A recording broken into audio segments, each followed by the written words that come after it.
Hi, I'm Tony Nichols, and welcome to Chamber Chat.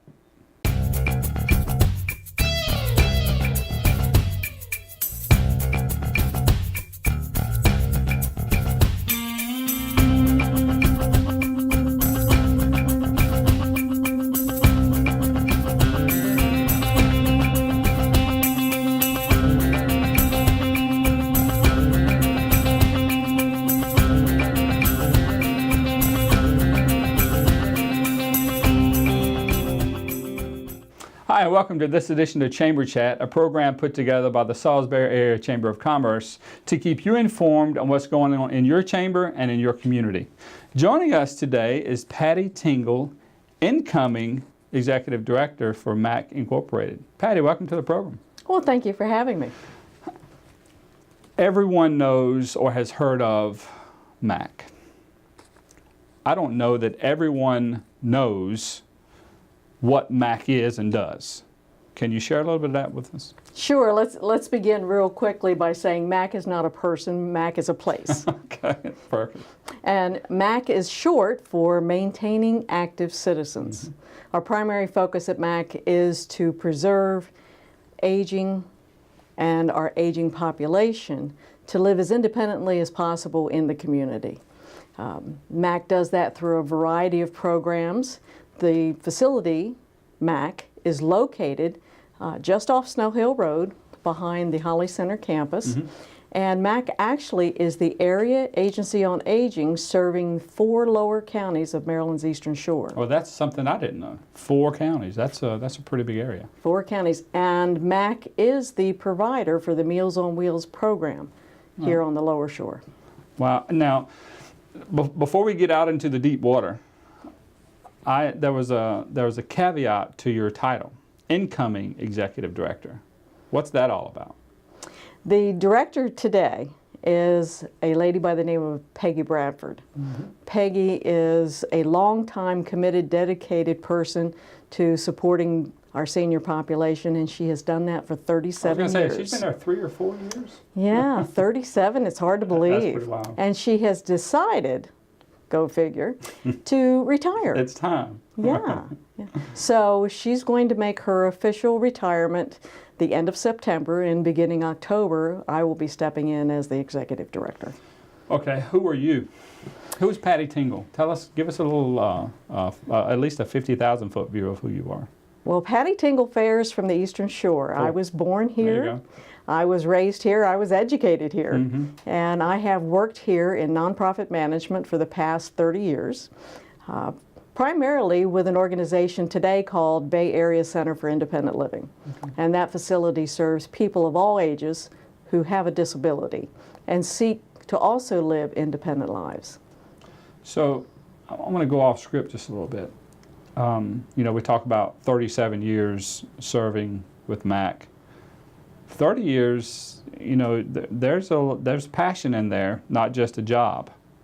So what do you find so appealing about working in the nonprofit world? Well, let me be clear. When we talk about 30 years, I started this job when I was 12. I understand completely. So, it's important to me, in my heart and in my personal mission, to be of service to people around me, my family, and in our community.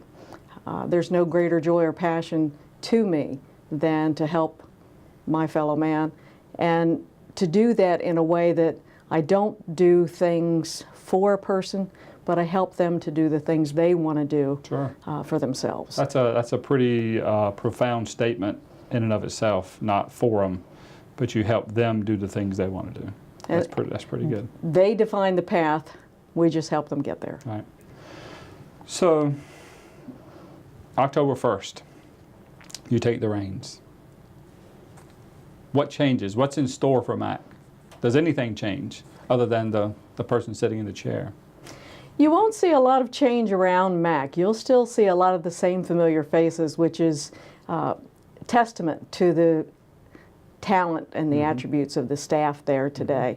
Wonderful programs, wonderful people, doing a fabulous job. Some of the changes that you will see will be changes that are brought about by the world around us and the aging of the world around us. You know, we partner with Salisbury University School of Business and Mimo Derricker, and put together each year a perspective, if you will, or what is called a manifesto that takes a look at the aging population on the Eastern Shore and targets what's coming ahead. And that picture is a picture of an aging tsunami. I was going to say grayer. Yes, much grayer. Yeah. That to me, that gives me, you know, we've had people from PRMC here talking about how healthcare is changing and the landscape of healthcare, where you get your services, what hospitals are becoming and what they're not anymore.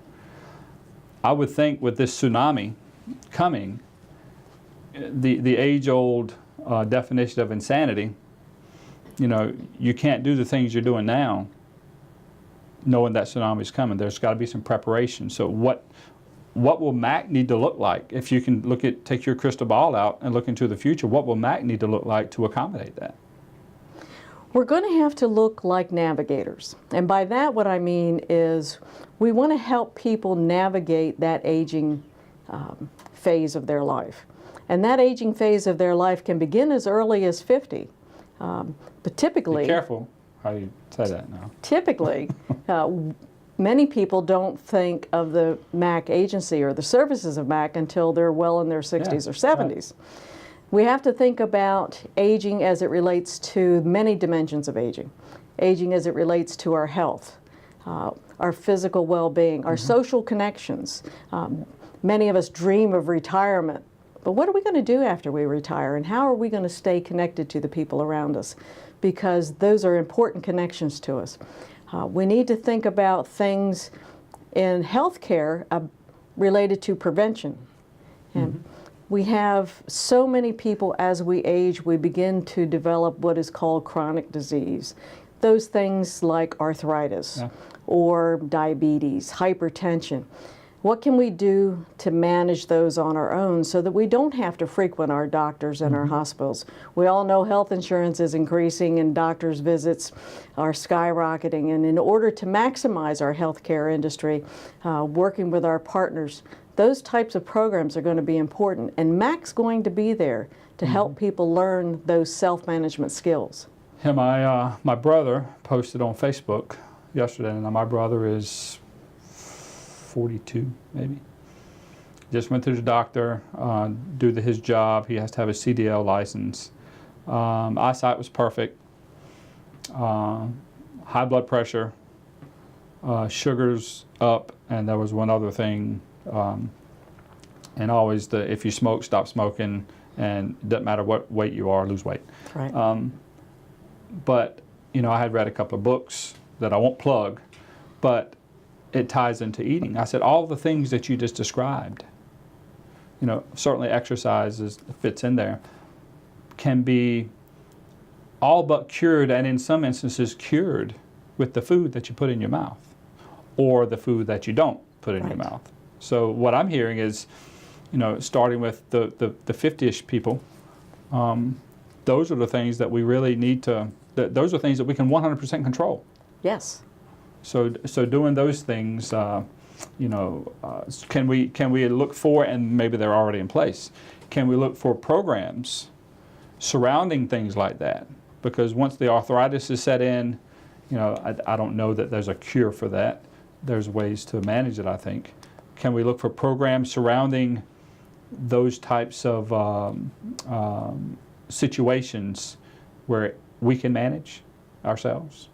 There are. And there are programs today in existence that talk about that. We work with self-management programs related to hypertension, self-management programs related to pain, diabetes, cancer surviving and thriving, taking a look at balance. We often overlook balance, and it begins with a simple stumble, then a fall, and then another fall. And when our doctor says, "Have you noticed yourself falling lately?" We go, "Oh no." No, right. But it's a sign of things to come. Sure. And shortly, we may find ourselves falling and having to use medical durable equipment like a walker in order to walk about our homes and to do the things that we used to do independently. Now, these programs that you just cited, and I'm sure that's just a very general stroke of the programs that you guys offer. Do you have to be 65 or 70 to go through these programs? You do not. And that's the beauty of the programs. For our self-management programs, ages 18 and above, and these are accredited programs. These are programs that have been studied and researched and proven that by participation, behaviors do change and improvement can happen. Even though you have a chronic disease, the ability to self-manage is there when you learn the skills. Sure. So we encourage people to explore this avenue, and if even after today, you don't remember the show, you don't remember the MAC name, talk to your doctor about these types of programs. They're so critical. What's the biggest challenge in front of you going forward? Moving forward, we look at the Eastern Shore and we look at the lower 4 counties. We see that this area is aging at a phenomenal rate. And I'm not talking about the from-heres, the people that live here and age. We're also talking about the come-heres. Absolutely. Those folks who are moving here to enjoy their retirement, to be close to the beach, and enjoy the many amenities that the Eastern Shore offers. But what happens with this population is that as we age, we are limiting the number of jobs, high-tech jobs, that may be available for our young college graduates. So our children are moving away, pursuing careers, raising their families away from the shore. And there's a distance. So those natural caregivers, our family members, for us as we age, now live 5 hours away, and they're not available to us. And where do we turn? And our young people have moved away, so we don't have caregivers that we can train. So our greatest need in the upcoming years is going to be for those caregivers to help support us. That may be a simple in-home aide who comes in, who helps us as we may need temporary assistance or more long-term assistance. Caregivers is going to be a big need. I would have never in a million years thought that would have been the answer. You know, to come up with some, some kind of, medical need or whatever the case may have been or would be. Caregivers, I would have never thought that was the case, but it makes total sense because of both ends of the spectrum, we have an issue. Right. And that opens the door for economic development. So if businesses are thinking about what should I do? How should I pursue my expansion or my programs? We need to think about the aging population. And if I'm a senior and I'm retiring and I still want to be productive, I want to give back to my community, what kinds of things can I do perhaps as a caregiver to give back or a volunteer in our community?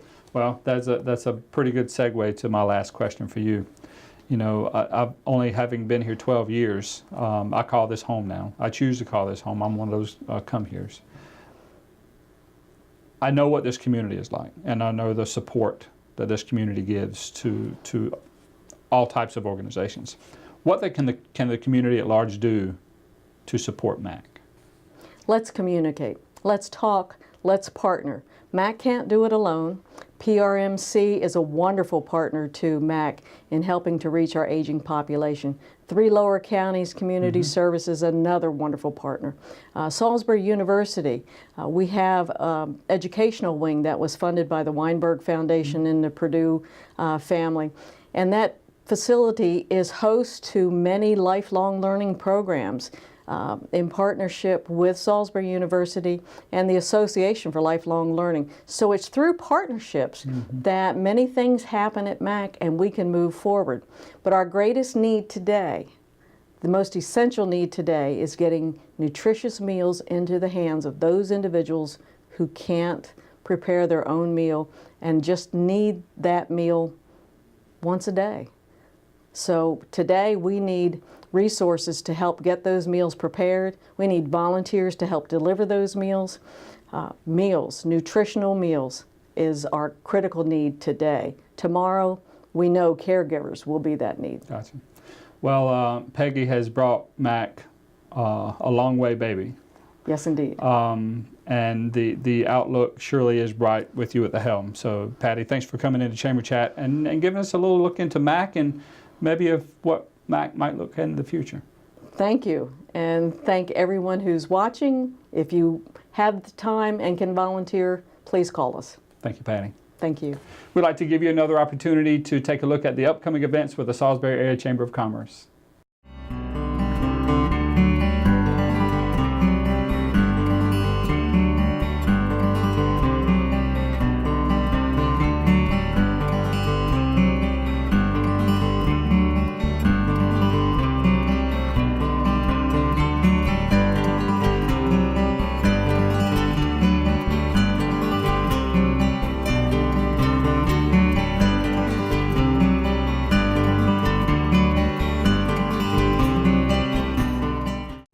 Welcome back to Chamber Chat right here on PAC 14. Joining us now are a couple of routine guys. We have Benyam, Ephrem, and Adit, Ephrem, entrepreneurs. Welcome to the program, guys. Thanks for having us. You guys are here, and you are flying the banner for all of those participants. But you guys participated in the first YAY program with the Salisbury Area Chamber of Commerce. Mm-hmm. Tell us in your own words what the YAY program means to you guys, and you can both answer that question, or just jump in. So basically, the Young Entrepreneurs Academy is an after-school program for aspiring entrepreneurs, and over the course of the school year, we learn about like the fundamentals of business. We get to meet a lot of business professionals, and at the end, we get to pitch Shark Tank style for a chance at an investment and potentially move on to the Rochester competition. Benyam, do you have anything you want to add to that? Yeah, it's really good if you're just starting out. It's, like Adit said, it teaches you the basics, everything from marketing, how to sell, how to build a website. They hook you up with a designer, which is really good. So it really takes you from being unsure in the idea stage to having your business and actually running it. So that's a perfect segue to what my next question was going to be. What did you guys learn from being a part of YAY? So we learned a lot. The first part of the program is the idea stage. You learn about what a good idea is made up of, what will work in the market, how to do market research, validating ideas. From there, you move on to actually building it. You make a website, you do design, you work with a designer. And then from there, you learn marketing and how to sell your product. And then you build a PowerPoint for the end of year presentation. Mm-hmm. Yeah. Adit? Yeah. In addition to what Ben said, and I know this is going to sound a little bit cheesy, but I think the most important thing the YAY program teaches you is that you can do it. Because like Not I feel cheesy like at all, bro. That's good. That's a good answer. I feel like myself included, a lot of the kids that went into the program had this future aspiration of being an entrepreneur someday. Mm-hmm. But we all have like these mental barriers of why we can't do it now, whether we think we're too young or anything of that sort. And actually being in the YAY program and just jumping into it shows you that all that stuff is just in your head. You can do it right here, right now. So at the outset of this segment, I had a genius moment, and I called you a couple of routine guys. Tell me about your business. Okay, yeah, so basically our company, it's named Develop Apps. We make apps for self-improvement, and our first app is called Routine. So the whole point of the app is to build a routine around a goal. So say, I always use this example, but say you want to run a 5K. What the app does is it helps you break that goal down into smaller steps that you can reverse engineer to get back to that bigger goal. So it literally gets to the root, if you're thinking of like a tree, gets to the root of your goal, and you're building back up to the branches and the ultimate goals at the top. So Adit, have you guys always had the passion or the idea to build an app like this or to do something like this, or did YAY give you a platform for you guys to come together and think this idea up? Well, I think Ben and I are both pretty big into the self-improvement niche ourselves, and we both have a little bit of a background in computer science as well. The YAY program is what kind of like pushed us through though. We had like this barrier where we had an idea, but we hadn't really followed through, and the YAY program is what really got us into it. Okay, so it was just a springboard to something Essentially. you guys were, that was already just below the surface, already bubbling up. The self-improvement market, because that's where this is going to plug in, is a huge, It is. huge market. To even step into that arena, it says something about your intestinal fortitude to begin with. But what separates your app? What separates your business from the plethora of other apps or gadgets or watch or whatever it is that may mimic something that your app will do? Yeah. Well- So this connects really well with doing initial market research that the YAY program showed us how to do. We did research, we checked out all the self-improvement apps, all the goal tracking apps. We analyzed over 50 apps, and we found that all of them track goals. Some break them down like Routine does, but none of them allow you to break it down and then share that path with other people, creating an automated process of refining goals. So if I want to run a 5K and I've already done it, I'm successful, I have the path, I can give you that path, and then it just makes it much more streamlined, and no other app does that. So it's a collaborative effort in what I'm hearing. It sounds like a collaborative effort in improvement. So if I'm one step ahead of you, or if you're one step ahead of me, I can use your knowledge. Is that Exactly. a good basis? We want people to be able to learn from others' success. Sure. And the best, the people that I want to learn from are successful people. So it makes complete sense. What were the biggest challenges that you guys faced in the YAY program in developing your first app? I think the best answer to that would be everything. Okay. When you're first starting, it's really frustrating because being young, you can't really relate to people around you. Like no one in your grade is starting a business Right. for the most part. It's a bunch of gray-haired people you're talking to. Yeah, they don't teach you the stuff in school. They don't teach you how to sell yourself. They don't teach you how to market. They don't teach you how to build a website, all the stuff that's applicable to actually making a product and marketing it, selling it. So this is stuff you have to learn. You have to learn how to work with someone, which is really annoying sometimes. But yeah, it just teaches you a lot about just making a product and I'd say life in general. Adit, was Benyam your biggest challenge? Definitely. No, I'm just kidding. What would your biggest challenge I be? think there was a very big learning curve, like Ben said. We've never done anything like this before Right. prior to the YAY program, and so getting into it, doing something you've never done before was definitely a unique experience, but I think we learned a lot because of it. To add something to that, the biggest piece of advice I'd give someone, or give myself in a position a year ago, unless you can code, I think the best thing to do is first get a job, build a little cash, and then start a cash flow business, which you can do through YA, and then from there invest in those bigger ventures like software. Software takes tens of thousands of dollars if you want to build a successful product, market it. If I were advising a kid my age with the same resources, not many connections, I would definitely start that cash flow business first, because when you first start a business, you want to see results fast or else you're going to get demotivated. You don't have the same experience as someone who's in their 20s, 30s, 40s. So starting a cash flow business gives you that experience of running a business on the small scale, and then once you build it up, you can scale up to those bigger ventures like software. Okay. So the answer to the next question I'm going to throw at you cannot be Sophia Schmecker. So we talked a little bit about the challenges. What was the coolest thing that you learned? And it can't be Sophia. Well, that aside, I think it was definitely like the people we got to meet. Our mentor, Justin Kelly, teachers, Donnie Waters.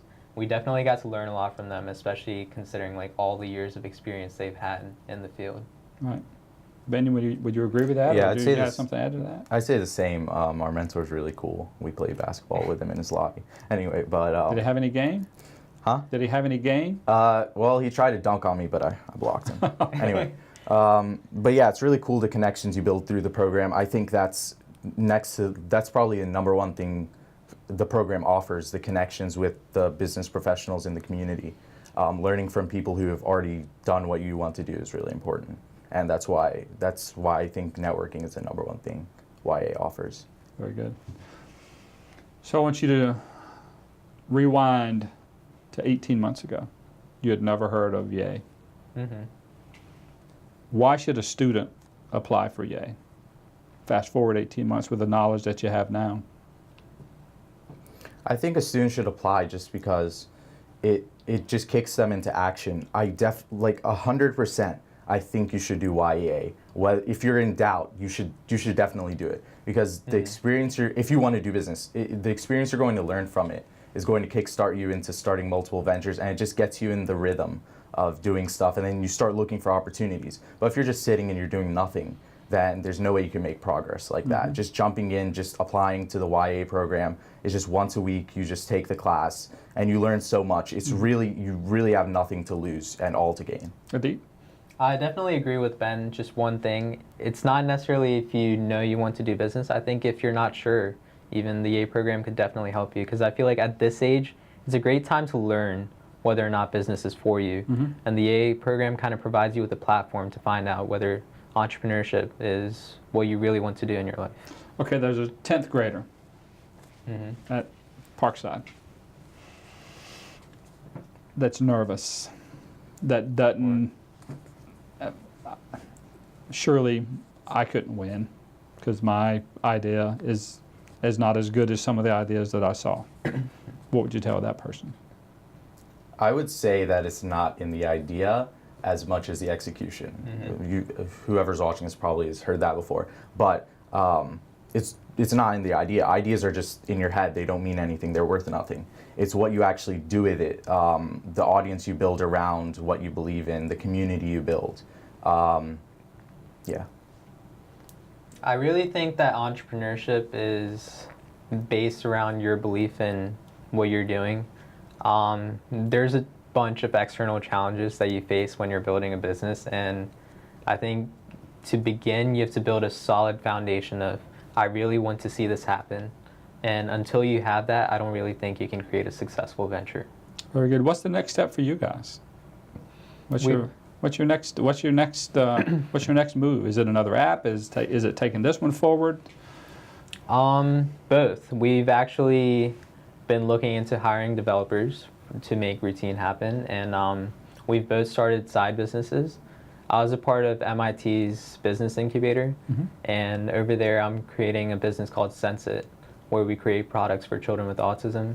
And Ben's... Oh, me? I do Instagram marketing consultations. One thing we got really good at is growing accounts on Instagram. We grew our account, Develop Apps, to about 23,000 right now. Wow. Yeah, 23,000 followers in a few months. So I teach other people how to replicate our results. Very good. Well, I can only be impressed. The opening statement of just a couple of routine guys. You are anything but routine. Very impressive. When I had the privilege of participating in the mock investor panel, you, as well as all the other participants, blew us all away. So, Ben Ephrem, Adit, Abraham, all the best to you. We look forward to the next app, and make something simple for us old people to use. Thanks for joining us on Chamber Chat. Thank you. Thanks. We'd like to thank you for joining us on this edition of Chamber Chat. And as always, if you missed a portion of this episode or you'd like to preview previous editions, we'd encourage you to visit Pack 14's website and utilize their on-demand feature, or go to the Chamber of Commerce's website and check out their YouTube page. That's about all the time we have for this edition of Chamber Chat. My name's Tony Nichols, encouraging you to make a difference.